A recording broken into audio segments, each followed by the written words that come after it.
நான் ஏஎல்பி ஜோதிடர் நட்ராஜ், சேலம்ல இருந்து. ஆவணி மாதம் பிறந்தாச்சு. எல்லோரும் ஆவணி மாதம் என்ன பலன் கொடுக்க இருக்கு அப்படின்னு தெரிஞ்சுக்கிறதுக்கு ரொம்ப ஆவலோட காத்திருக்கீங்க.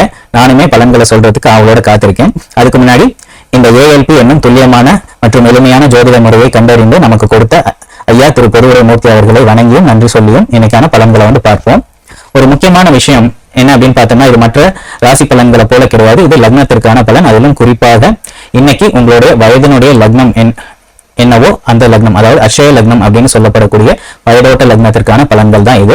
லக்ன பலன்களுக்கும் ராசி பலன்களுக்கும் நிறைய வேறுபாடு இருக்கு. முதல்ல இந்த வேறுபாடு தெரிஞ்சுக்கணும் அப்படின்னா, நம்ம ராசி பலன் அப்படின்னா என்ன, ராசினா என்ன அப்படின்றத தெரிஞ்சுக்கணும். நம்ம பிறந்தப்போ இந்த ராசி கட்டத்துல சந்திர பகவான் அப்படின்றவர் 12 கட்டங்கள்ல ஏதோ ஒரு கட்டத்துல இருப்பாரு. அதுதான் நம்மளுடைய ஜென்ம ராசி அல்லது பிறப்பு கால ராசி அப்படின்னு நம்ம சொல்லுவோம். அந்த சந்திர பகவான் ஒரு நட்சத்திரத்துல நின்றுட்டு இருப்பாரு. அததான் நம்ம ஜென்ம நட்சத்திரம் அல்லது பிறப்பு நட்சத்திரம் அப்படின்ட்டு சொல்லுவோம். இப்போ இதுக்கு நம்ம பலன் பார்த்தோம் அப்படின்னா அது சரி வருமானு கேட்டீங்கன்னா கண்டிப்பாக சரி வராது. இப்போ உதாரணத்துக்கு நம்ம மீன ராசியை எடுத்துப்போம். மீன ராசியில பிறந்தவர்களுக்கு சனி பகவான் மீனத்துல இருக்காரு. இதனால அவங்களுக்கு ஜென்ம சனி நடக்குது, 7 வருடத்திற்கான ஜென்ம சனி நடக்குது அப்படின்னு சொல்லுவாங்க. ஆனா இப்போ அந்த மீன ராசியில் பிறந்தவர்களுக்கு சூரிய தசையோ சந்திர தசையோ அல்லது செவ்வாய் தசையோ நடக்குது அப்படின்னா அவர்களுக்கு சந்திரன் மீனத்தில் கிடையாது. அவர் எங்கிருந்து தசை நடத்துகிறாரோ அந்த ரிஷப ராசியில் தான் அவர் இருப்பார். அப்போ எப்படி இவர்களுக்கு அந்த 7.5 சனி இருக்கு அப்படின்றத நம்ம சொல்ல முடியும்? அது எப்படி அந்த சனி பகவான் பிறந்த கால சந்திரனை இப்போ போயிட்டு இருக்கிற கோச்சார கால சனி பகவான் பிரச்சனைக்கு உள்ளாக்குவார்? இதனால்தான் நிறைய பேர் சொல்லக்கூடிய ராசி பலன் அப்படின்றது சரி வராமல் போகுது. ஜோதிடத்தில் மக்களுக்கு இருக்க நம்பிக்கையும் குறைவதற்கு இதுதான் காரணம். ஏன்னா சந்திரன் அங்க கிடையவே கிடையாது, மீனராசியில அவர் இல்லவே இல்லை. அப்படின்ற பட்சத்தில் எப்படி ஒருத்தங்க சொல்லக்கூடிய அந்த பலன் அப்படின்றது சரியாக வரும்? அந்த பலனை அவரால் எப்படி கொடுக்க முடியும்? இதுதாங்க இங்க பிரச்சனையே. அதுல சில பேர் உங்களுக்கு திடீர் யோகம் வரப்போகுது, கோடியில பொருளை போறீங்க, நீங்க விரும்பியவர்கள் உங்களை தேடி வருவாங்க அப்படின்லாம் சொல்றாங்க. ஆனா இது நடக்குமா அப்படின்னு கேட்டா கண்டிப்பா நடக்கும். ஆனா எப்படி நடக்கும் அப்படின்றத பார்த்தோம் அப்படின்னா அது வெறும் எண்ண அளவில் அல்லது கற்பனை அளவில் மட்டுமே நடக்கும். ஏன்னா இந்த சந்திரன் அப்படின்றவர் ஜோதிடத்துல அவர் இன்னொரு பேர் என்னன்னா மனோகாரகன் அப்படின்றதான் அவருக்கு ஜோதிடத்தில் இருக்கக்கூடிய பேரு.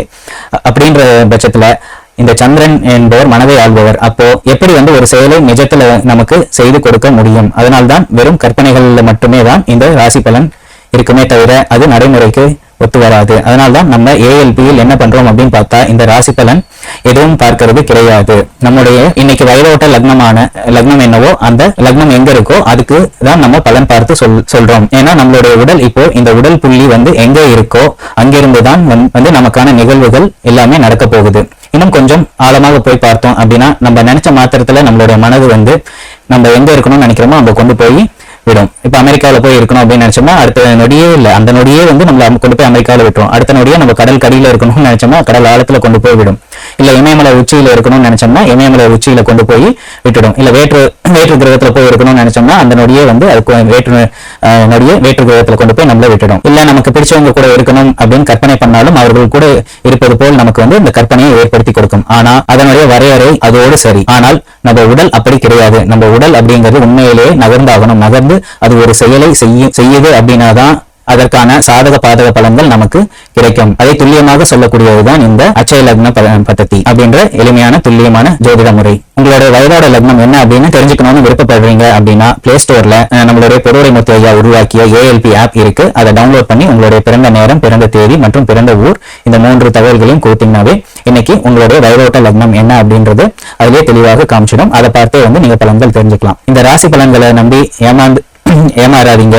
வாங்க நம்ம கோச்சார பலன்களை பத்தி பார்க்கலாம். இன்னொரு முக்கியமான விஷயம், இந்த கோச்சார பலன் அப்படின்றது 10ல இருந்து ஒரு 20% வரையில் தான் வேலை செய்யும். அவரவருடைய சுயஜாதகத்தில் இருக்கக்கூடிய பலன்கள் தான் பலமாக இயங்கும். அதற்கு இந்த கோச்சார கிரகங்கள் வழி விடலாமா வேண்டாமா அப்படின்றது இதுல இருந்து 20% தான் முடிவெடுத்து நமக்கு அதுக்கான சாதக பாதக பலன்களை கொடுக்கும். எனவே உங்களுடைய அருகில் இருக்கிற ஏஎல்பி ஜோதிடரை நாடி உங்களுடைய முழு பலன் என்ன அப்படின்றத உங்களுடைய சுயஜாதகத்தை கொடுத்து தெரிஞ்சுக்கோங்க. வாங்க இப்ப உங்களுடைய பலனை பார்ப்போம். விருச்சிக லக்னம் அட்சய லக்னமாக செல்பவர்களுக்கு விருச்சிக லக்னத்தில் குரு பகவானுடைய விசாக நட்சத்திரம், சனி பகவானுடைய அனுஷ நட்சத்திரம் மற்றும் புத பகவானுடைய கேட்டை நட்சத்திரங்கள் இருக்கு. விருச்சிக லக்னம் உடையவர்களுக்கு 1க்கும் 6க்கும் ஆதிபத்தியம் பெற்ற செவ்வாய் பகவான் 8ஆம் இடத்தில் இருப்பதனால் அவ்வளவு நல்ல பலன்களை எதிர்பார்க்க முடியாது என்றாலும் நட்சத்திர அதிபதிகள் நல்ல நிலையில் இருந்தார்கள் அப்படின்னா அவர்கள் நல்ல பலன்களை கொடுப்பார்கள். முதலில் விசாக நட்சத்திரம் 4ஆம் பாதம் அட்சய புள்ளியாக செல்பவர்களுக்கு குரு 9ல் இருக்காரு. இது உங்களுக்கு நன்றாக தான் இருக்கு. எனவே குரு பகவான் உங்களுக்கு நல்ல பலன்களை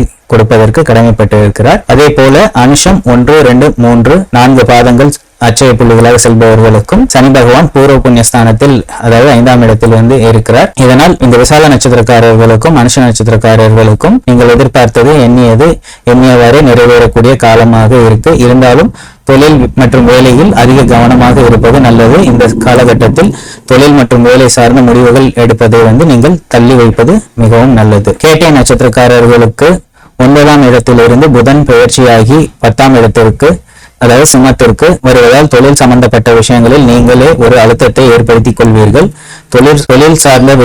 தொழில் மற்றும் வேலை சார்ந்த விஷயங்களில் எந்த ஒரு முடிவும் இப்பொழுது எடுக்க வேண்டாம். விசாகம் 4ஆம் பாதம் அனுஷம் 3ஆம் பாதம் வரை உள்ளவர்களுக்கு குடும்பம், வருமானம், படிப்பு சார்ந்த விஷயங்கள் நல்ல நிலையில் இருக்கிறது. இந்த மாதத்தை அதற்காக நன்றாக பயன்படுத்திக் கொள்ளலாம். அனுஷம் 2ஆம் பாதம் வரை உள்ளவர்களுக்கு உங்களுடைய தகவல் தொடர்பு முயற்சி, இளைய சகோதரர்கள் வழி இது சார்ந்து மிகவும் கவனமாக இருக்க வேண்டிய காலம். அதே போல் காது, கழுத்து, தொண்டை, தோள்பட்டை, கைகள் போன்ற இடங்களில் கவனமாக இருக்க வேண்டும். ஏதேனும் அடிபடுவதற்கான வாய்ப்புகளை கிரகங்கள் ஏற்படுத்தி கொடுப்பார்கள். கேட்டை 2, 3 மற்றும் 4ஆம் பாதம் அச்சய புள்ளியாக செல்பவர்களுக்கு தாய், வீடு, வாகனம், சொத்து இது சார்ந்த நிகழ்வுகள் அவ்வளவு அனுகூலமாக இல்லை.